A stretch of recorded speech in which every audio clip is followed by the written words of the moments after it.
Hoy me gustaría dejarte un dato histórico importante que tiene que ver con la educación. Yo soy educador y en ese sentido me ha gustado mucho saber algunas cosas de la historia de la iglesia cristiana o en este caso de la iglesia evangélica, de la cual formo parte. No sé si sabías que las iglesias evangélicas desempeñaron un papel importante en la promoción de la alfabetización en España, es decir, de que la gente supiera leer y escribir, especialmente durante el siglo XIX y principios del siglo XX. Este movimiento de alfabetización se basó en una profunda convicción religiosa que sostiene que el acceso a la educación es esencial para el desarrollo espiritual e individual de cada persona. Te voy a dejar algunos detalles de los aspectos más importantes de esta contribución de la Iglesia, en este caso de la Iglesia evangélica, porque son datos históricos que no se saben, donde se destaca la influencia de la Biblia, en este caso de lo que dice la Biblia, en la motivación para fomentar la alfabetización y además no solamente la alfabetización, el saber leer y escribir de los niños, como hace tiempo se creía, sino también de niños y niñas. Es cierto que precisamente este énfasis viene de que en la tradición evangélica la Biblia es considerada palabra de Dios y además es considerada la guía fundamental para la vida cristiana. Para las iglesias cristianas evangélicas es fundamental que cada persona tenga acceso directo, sin intermediarios, a la Biblia, a las Escrituras.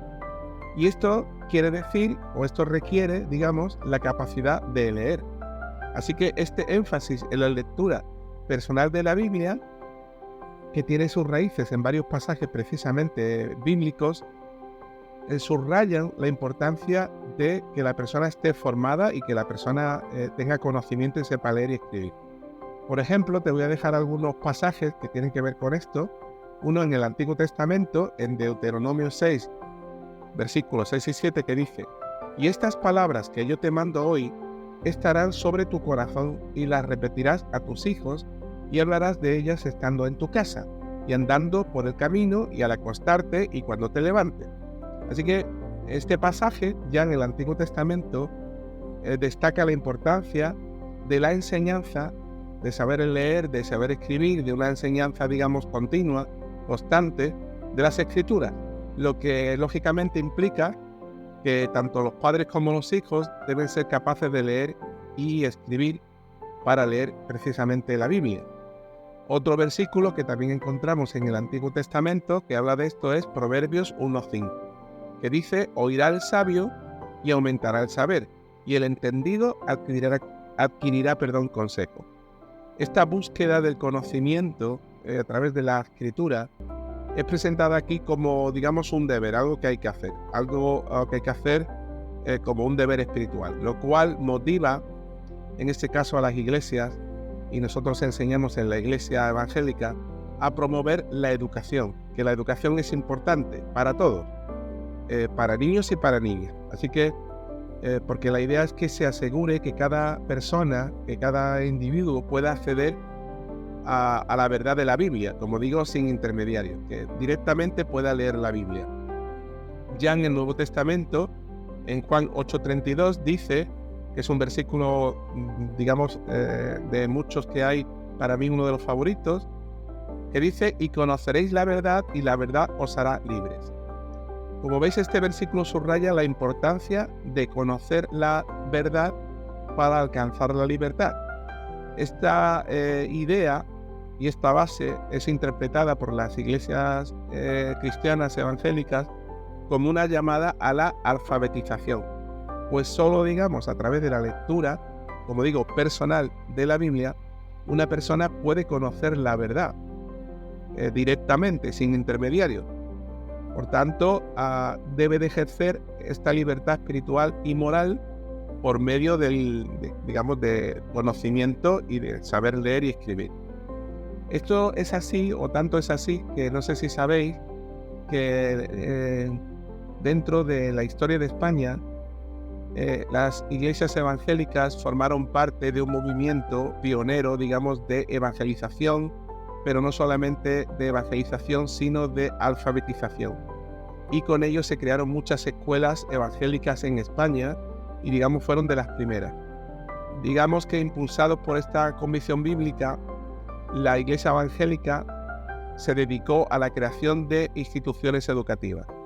Y a diferencia de otros sistemas educativos de la época, estamos hablando ya de más de hace 100 años, de finales del siglo XIX, a diferencia de otros sistemas educativos de la época, las escuelas cristianas evangélicas se caracterizaron por un enfoque inclusivo, es decir, se alentaba la educación tanto de niñas como de niños sin distinciones.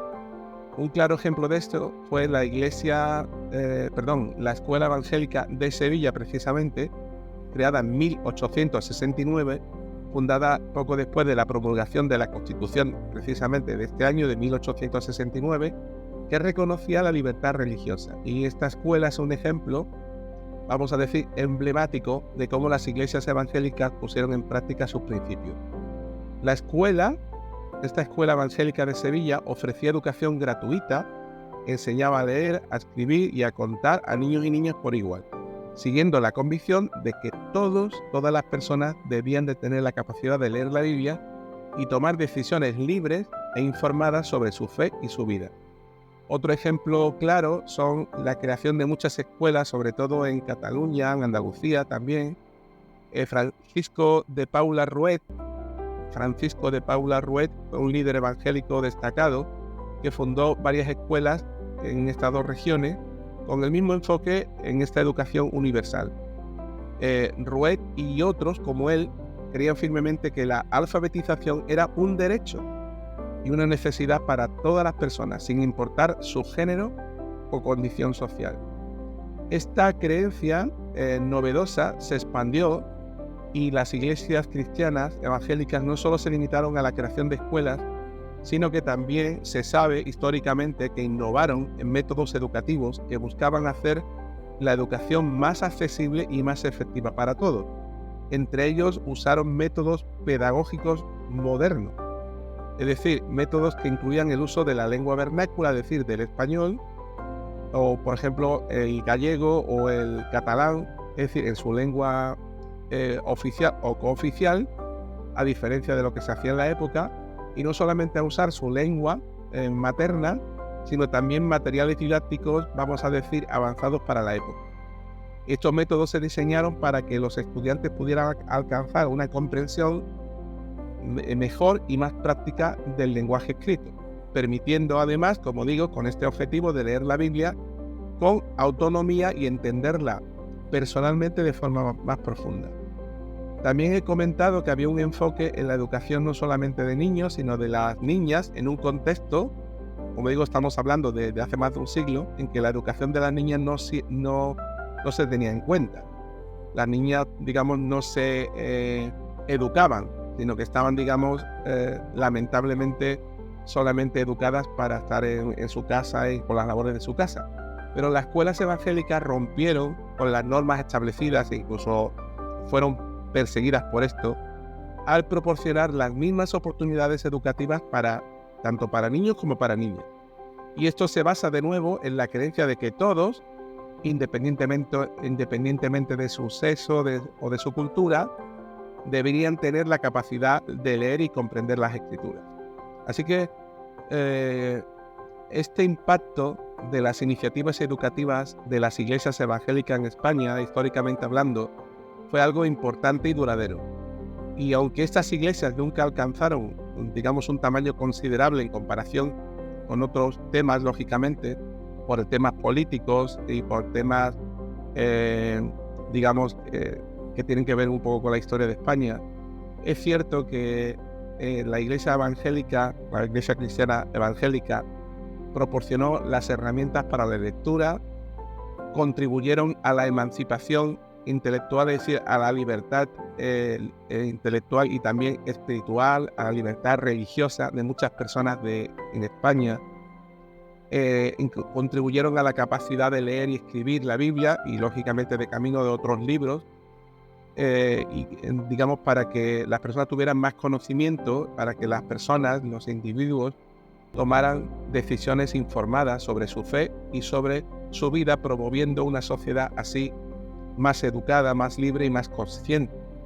Y a lo largo del siglo XX, a pesar de las dificultades y las limitaciones impuestas, como digo, por temas religiosos en España y por temas políticos, las iglesias evangélicas continuaron su labor educativa muchas veces en la clandestinidad, a tal punto que su legado en la promoción de la alfabetización y la educación, también inclusiva, ha sido reconocido como un componente esencial en la historia educativa de España.